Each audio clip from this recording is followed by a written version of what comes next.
My mother called me on my 30th birthday for the first time in 11 years. I want you to understand what that sentence actually means before I tell you the rest of it, because the way it sounds and the way it was are two entirely different things, and the difference matters more than almost anything else in this story. When I say she called me on my 30th birthday for the first time in 11 years, I do not mean she had been absent from my life entirely. I do not mean we had not spoken. I do not mean there had been a falling out or a formal estrangement or any of the clean dramatic ruptures that at least have the decency to explain themselves. I mean that my mother had simply, every single year for 11 consecutive years, forgotten that the 14th of September existed as anything other than an ordinary Tuesday or Wednesday or whatever day of the week it happened to fall on that particular year. Not forgotten in the way you forget a dentist appointment or a due date on a bill, the kind of forgetting that is genuinely innocent and produces genuine remorse when you remember. Forgotten in the particular way that things are forgotten when they have never quite made it into the category of things worth remembering in the first place. My sister Lauren's birthday is the 21st of September. 7 days after mine. Lauren's birthday has never once been forgotten in our family, not in 30 years, not in a single one of the 30 Septembers that have passed since Lauren arrived in the world a week after me, and immediately, without anyone deciding this consciously, became the September birthday that mattered. My name is Natalie Brooks. I am 30 years old. I am a pediatric nurse, which means I spend my working hours taking care of children who are frightened and in pain and who need someone in the room who will not flinch, who will stay steady and warm and completely present no matter what is happening around them. I am good at this. I have been told I am good at this by colleagues and by parents, and occasionally, in the particular wordless way that children communicate the things they cannot say, by the small patients themselves. I learned to be steady a long time before I became a nurse. I learned it at home, the way most people learn the things that shape them most, without a curriculum or a teacher, simply through the repeated experience of a particular environment until the response it requires becomes automatic. This is the story of the phone call I received on my 30th birthday while sitting at a small table outside a cafe in Florence, Italy, watching the sun begin its descent over the Arno River. And it is the story of what I said, quietly, after I had listened to everything my mother had to say, and what I felt when I put the phone down and picked up my fork and ordered dessert in my very limited Italian and watched the city I had given myself go gold in the evening light. But before Florence, I need to tell you about 11 Septembers, because Florence only means what it means if you understand what came before it. The 1st September. The first time my mother forgot my birthday, I was 19 years old. I want to be precise about that because I think people sometimes assume this is a story that begins in childhood, that I spent my entire life being overlooked on my birthday, and that is not what happened. Until I was 18, my birthday was remembered, celebrated in the modest and genuine way our family celebrated most things: a cake my mother made from scratch, a small gathering, the particular warmth of being seen on the one day of the year that belongs entirely to you. The year I turned 19, I had just left for college 2 weeks earlier. I was 300 miles from home, sharing a small dorm room with a girl named Priya who became one of my closest friends and who, on the morning of the 14th of September, had decorated our door with a paper banner she had made herself at midnight after I had fallen asleep. I woke up to that banner and to Priya singing happy birthday badly and enthusiastically in the narrow corridor outside our room, and I felt, in that particular way of early college mornings, both embarrassed and deeply grateful. My mother did not call. I waited until noon before I acknowledged to myself that I was waiting. I waited until 4 in the afternoon before I acknowledged that the waiting had become something I did not have a clean word for. At 7 in the evening, Priya took me to the campus dining hall and made the staff sing to me, and I laughed genuinely and had a good evening and told myself my mother had simply been busy, that she would call tomorrow, that these things happened when a child left home and the rhythms of the family rearranged themselves. She called 4 days later. Not about my birthday. About Lauren's party, which was the following weekend, and whether I was planning to come home for it, because Lauren had specifically asked whether I would be there and my mother wanted to be able to tell her yes. I told her I would try to make it work. She said wonderful and moved on to the logistics of the weekend, and at no point during that phone call did she say the word birthday or the number 19 or anything that indicated she had any awareness of what the 14th of September had been. I did not say anything either. I told myself I would mention it gently at the end of the call. I told myself there would be a natural moment. There was not a natural moment and the call ended and I sat in my dorm room for a little while and then I went to the library because I had studying to do and the studying did not care what day it was or who had remembered it. The pattern. I need to tell you about the pattern because one forgotten birthday is a mistake and 11 is something else entirely, and I think you deserve to understand the full shape of what 11 looks like before I tell you about the phone call in Florence. Year 2, I was 20. I was home for the summer, sleeping in my childhood bedroom, eating breakfast in the same kitchen where my mother made Lauren's birthday cake every September with the particular focused joy she brought to things that mattered to her. On the 14th I woke up and came downstairs and my mother was at the table with a notepad, writing a list of things she needed to buy for Lauren's party the following week. She looked up when I came in and said good morning and asked if I wanted eggs. I said yes. I sat down. I ate eggs. Nobody said anything about what day it was. Lauren's party that year had a theme. Tropical. My mother had spent 3 weeks organizing it. Year 3 I turned 21, which is the birthday that arrives with the particular cultural weight of finally, officially, completely, the one that most people mark in some significant way. I spent it working a shift at the hospital where I had just started as a student nurse, because the schedule did not know it was my 21st birthday and neither, apparently, did my mother. Priya sent me flowers to the hospital. A colleague whose name I cannot remember brought in cupcakes for the floor. My mother called the following week about Lauren's birthday dinner reservation and whether I could make it. I could make it. I always made it. I showed up for Lauren's birthday every single year without exception because Lauren had not done anything wrong and because I was not interested in punishing my sister for a pattern my mother had created. Year 4. Year 5. Year 6. I stopped waiting by the active kind of waiting, the checking the phone kind, somewhere around year 4. What replaced it was something quieter and in some ways harder, a settled understanding that this was simply how September worked in my family, that there were 2 birthdays in the month and one of them was the one that mattered and I had not been born on that one. I did not say this to my mother. I did not say it to Lauren, who I genuinely do not believe understood the full picture of what was happening, because Lauren was simply living her own life and receiving the celebration that had always been given to her without asking why her sister was not receiving the same. I did not say it to anyone for 11 years. I said it to my therapist in year 8, in a session that started as something else entirely and arrived at September the way sessions sometimes arrive at the thing that was waiting underneath everything else. My therapist looked at me when I finished describing the pattern and she said something I have thought about many times since. She said the most painful kind of being overlooked is the kind that never announces itself as cruelty. The kind that simply continues, year after year, in the comfortable assumption that the person being overlooked has accepted their own invisibility. I had accepted it for 8 years at that point. I was done accepting it by year 11. The decision to go to Italy did not arrive dramatically. I want to be clear about that because I think there is a version of this story where the protagonist has a single galvanizing moment, a scene where she slams something down or stares into a mirror or receives some external sign that propels her toward a decisive action. That is not what happened. What happened was slower and quieter and in some ways more honest than that, the way most real decisions happen, not in a single moment but across many small moments that accumulate until the weight of them tips something over inside you and you find yourself on the other side of a line you did not realize you were approaching. It started in therapy, in the months after the session where I had described the 11 September pattern out loud for the first time. My therapist and I had been talking, over several sessions, about what she called the habit of waiting. Not waiting for anything specific, not waiting for my mother to call or my birthday to be remembered or any particular external event, but the deeper habit of orienting yourself toward what other people might or might not do and building your own sense of what is possible around the perimeter of their choices.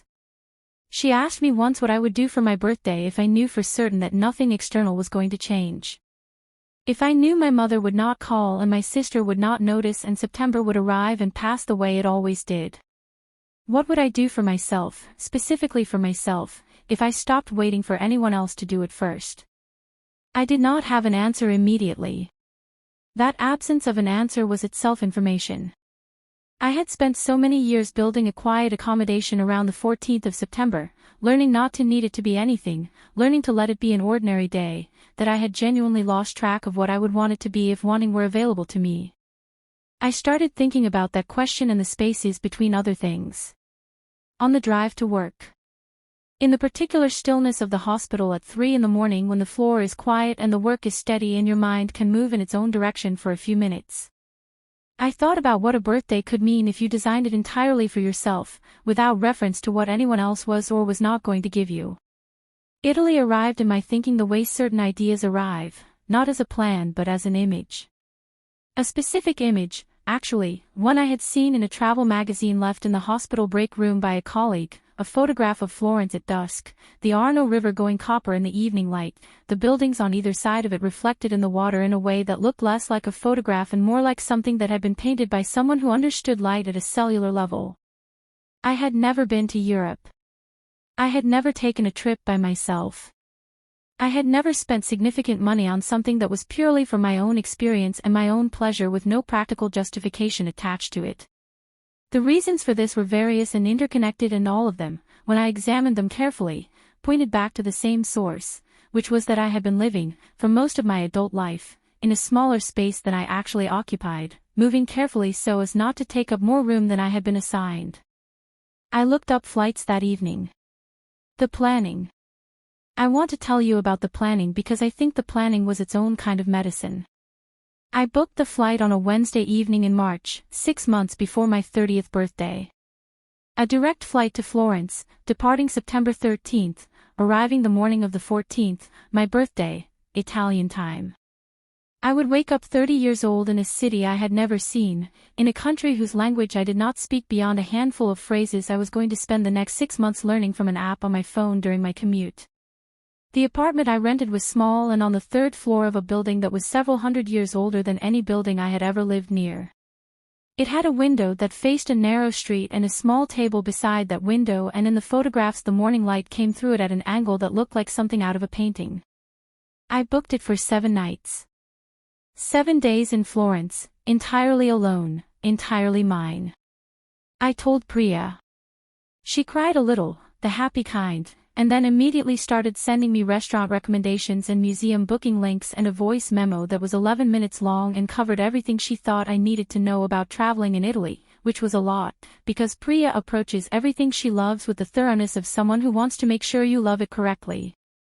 I told my colleague Maria at work, who had been to Florence twice and who sat with me during a lunch break with her phone out showing me photographs and telling me which gelato place was not to be missed under any circumstances and which tourist sites were worth the lines and which were not. I did not tell my mother. I did not tell Lauren. I did not tell anyone in my family, not because I was hiding something, but because my birthday had not been a topic of family conversation for 11 years and I saw no reason to introduce it as one now. I was not planning this trip in reaction to them. I was planning it for myself, and the distinction mattered to me, practically and emotionally, because I needed this thing to belong entirely to me rather than being shaped in any way by the family dynamic I was trying to step outside of. I spent 6 months preparing. I learned enough Italian to order food, ask for directions, apologize for my Italian, and thank people with genuine warmth. I read about Florence, its history, its art, the particular concentration of beauty that exists in that city in a way that is almost unreasonable, as though several centuries of human creativity had decided to organize themselves into a single small place and stay there. I read about the Uffizi and Santa Croce and the Boboli Gardens and the specific quality of the light in September, which people who had been there in that month described consistently as something you could not quite prepare for, a softness and a warmth that made the city look as though it were lit from within. I also, in those 6 months, continued to show up for my life the way I always had. I worked my shifts. I sat with frightened children and steady parents and the ordinary extraordinary demands of a pediatric ward. I went to therapy. I had dinners with Priya and Maria and the small circle of people who had accumulated around me over years of choosing carefully rather than widely. Lauren's birthday party in the September before my 30th was a dinner at a restaurant my mother had been trying to get a reservation at for 3 months. I went. I ordered the pasta and it was excellent, and I gave Lauren a gift I had thought about carefully, and I was genuinely glad to be there, because Lauren was not the problem and celebrating her was not the sacrifice it might have looked like from the outside. I had stopped carrying the comparison a long time ago. What I was carrying now was something lighter and more directed, which was simply the knowledge of what was coming in 12 months and the patience to let it arrive in its own time. My mother did not mention my upcoming birthday at that dinner. She did not mention it at Christmas or at Easter or at any of the other family gatherings that fell across those 12 months. This was not surprising. It was simply the pattern, continuing the way patterns continue when nothing has disrupted them. I let it continue. I was not interested in disrupting it through conversation. I was interested in disrupting it through action, specifically through the action of showing up, on the 14th of September, in a city 3,000 miles away from the one where my birthday had been unremarkable for 11 consecutive years. September arrived the way it always does in my part of the world, in a shift of light more than temperature, the particular slant of late summer sun that tells you without announcing it that something is changing. I finished my last shift before the trip on a Friday evening. I went home and finished packing a bag I had been adding to for weeks. I set my alarm for 4 in the morning. I did not check my phone before I went to sleep.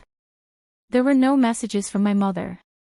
There had not been one on the 13th of September in 11 years, and there was not one that year either, which was, by then, simply a fact about September the way certain weather is simply a fact about certain months. I fell asleep easily, which surprised me slightly. In the morning I got up and I went to the airport and I got on the plane. I landed in Florence on the morning of the 14th of September at 7:42 local time. I know the exact time because I looked at my watch when the wheels touched the runway, not for any practical reason but because I wanted to know precisely when it happened, the moment I arrived in a country I had never been to, on a birthday that had gone unmarked for 11 years, in a city I had chosen entirely for myself with no reference to what anyone else needed or expected from me. 7:42. I wanted that number. I have it still. The airport is small by the standards of international airports, and the taxi into the city takes about 20 minutes on a good morning, and that morning was a good morning, cool and clear with the particular quality of early September light that the people who had described it to me had tried to prepare me for and had not quite managed to, because there are certain kinds of light that resist description the way certain kinds of music resist transcription, things that exist fully only in the direct experience of them. I sat in the back of the taxi with my bag on the seat beside me and I watched Florence arrive through the window, the terracotta rooftops and the dome of the cathedral emerging from the morning haze and the narrow streets beginning to fill with the ordinary morning activity of a city that has been waking up in the same way for several hundred years, and I felt something I was not entirely prepared to feel, which was that I was exactly where I was supposed to be. Not in the mystical sense. In the very simple and very human sense of a person who has made a good decision and arrived at the place the decision was always pointing toward. The apartment was on the 3rd floor of a building on a street so narrow that the buildings on either side nearly touched at the top. The woman who met me with the key was named Julia, and she had the brisk warmth of someone who has welcomed many guests and genuinely enjoys doing it. She showed me the apartment in 7 minutes, pointed out the window with the morning light I had seen in the photographs, told me the best bar for coffee was 2 streets to the left, and left me to it. I stood in that apartment for a moment after she left. Then I put my bag down and I washed my face and I went out to find the coffee bar 2 streets to the left. The birthday. I want to tell you about the day before the phone call because the day matters as much as the call, and I think it deserves its own space in this story. The coffee was the best I had ever had.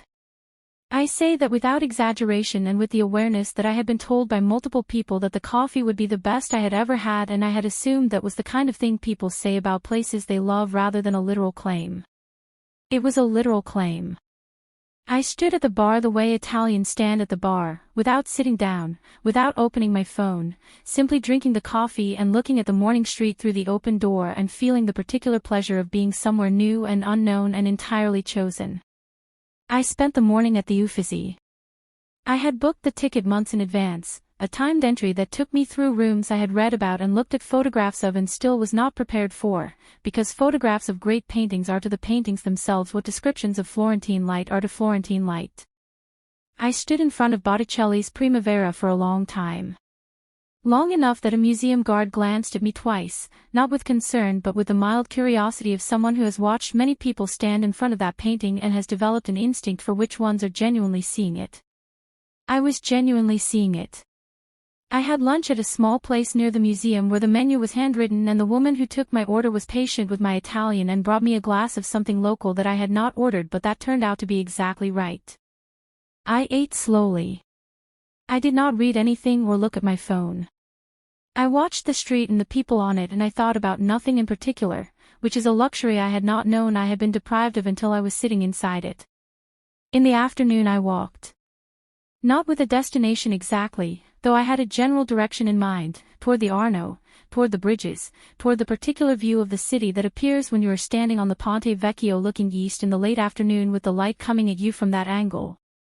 I walked across the bridge and I looked at the river and I looked at the city on either side of it, and I understood, standing there, why people came here and sometimes did not entirely leave. I found the cafe by accident. It was on the south side of the river, up a small rise, with 4 tables outside on a terrace that faced north across the water toward the older part of the city. I sat down at the table closest to the railing. A young man brought me a menu. I ordered a glass of wine and a small plate of something I could not entirely identify from the description, but which turned out to be exactly the right thing to eat while watching Florence go gold in the early evening. I was sitting at that table, with the wine and the small plate and the city turning gold across the water, when my phone rang. The call. I looked at the screen before I answered. My mother. I sat with the ringing for 2 full cycles before I picked up, not because I was composing myself or preparing something to say, but because I wanted to finish the specific thought I had been having when the phone rang, which was about the light on the water and how it was doing something I did not have a word for yet. Then I picked up. She started talking immediately, the way she always starts talking, in the middle of something rather than at the beginning of it, as though the conversation had been running in her head for some time already and she was simply letting me into the part that was most relevant. She said she was so glad she had caught me. She said she had been meaning to call all week. She said she was in the middle of planning Lauren's birthday dinner, the one the following weekend, and she wanted to know whether I could come because Lauren had specifically asked and the restaurant needed a final headcount by Thursday. I let her finish completely. The city in front of me was doing the thing with the light that I did not have a word for. A boat was moving slowly on the river below. At the table to my right a couple was sharing something chocolate and not talking, the comfortable quiet of 2 people who have been somewhere beautiful together long enough to not need to narrate it. Then I said the thing I had not planned to say, because I had not planned anything for this call, had not known it was coming, had not rehearsed a response or prepared a speech or organized my feelings into something presentable. What came out was simply the true thing, the way true things sometimes come out when you are sitting in a place that is entirely yours and you are full of good coffee and afternoon light and the accumulated quiet of a day spent entirely in your own company. I said, Mom. Today is my birthday. It has been my birthday every 14th of September for 30 years. I am sitting at a cafe in Florence, Italy, watching the sun go down over the Arno River, because I stopped waiting for someone else to make this day mean something and I made it mean something myself. I am so glad I did. I hope Lauren's dinner is wonderful. I will let you know about Thursday. And then I said goodbye and I ended the call. She did not say anything before I hung up. There was a silence on the line after I finished speaking that lasted long enough that I knew she was still there, still holding the phone, not gone but simply without words, which was, in 30 years of knowing her, one of the rarest things I had ever encountered. I put the phone face down on the table. The young man came by and asked if I would like to see the dessert menu. I said yes please in my limited Italian and he smiled at the effort and brought me a small card with 4 options and I chose the one I could not pronounce and it arrived 10 minutes later and it was extraordinary, the way things are extraordinary when you are in the right place at the right time and you have finally, after a very long wait, given yourself permission to be there. I sat at that table until the city was dark and the lights on the water had replaced the light in the sky and the air had gone the particular cool of a September evening in a city built from stone. I did not check my phone again that night. My mother called 3 more times before morning. Lauren called twice. My grandmother, who I had not spoken to in 2 months, called once and left a voicemail that was 4 minutes long and ended with her saying she hoped wherever I was it was beautiful. It was beautiful. It was the most beautiful place I had ever been. I called my grandmother back first thing in the morning and told her so. I spent 6 more days in Florence. I went back to the cafe on the terrace twice more. I learned to say the names of things I wanted in Italian well enough that people stopped switching to English out of mercy. I stood in front of more paintings than I could count, and I ate things I could not name, and I walked until my feet hurt, and then I sat down somewhere beautiful and rested them. On the last morning I sat at the window table in the apartment with the morning light coming through at the angle I had seen in the photographs, and I thought about what my therapist had said, about the habit of waiting, and about what it feels like when you stop. It feels like Florence in September. It feels like a table at a cafe with a glass of wine and a city going gold across the water and your phone face down and nobody deciding what this day means except you. I fly home tomorrow. I have already looked at flights for next year. I am thinking about Portugal. If you have ever spent years waiting for someone to make you feel like you matter and then discovered you could do it yourself, leave a comment. Tell me where you are watching from. Subscribe for the next one. This is Hidden Blood Revenge, where the quiet ones finally tell their side.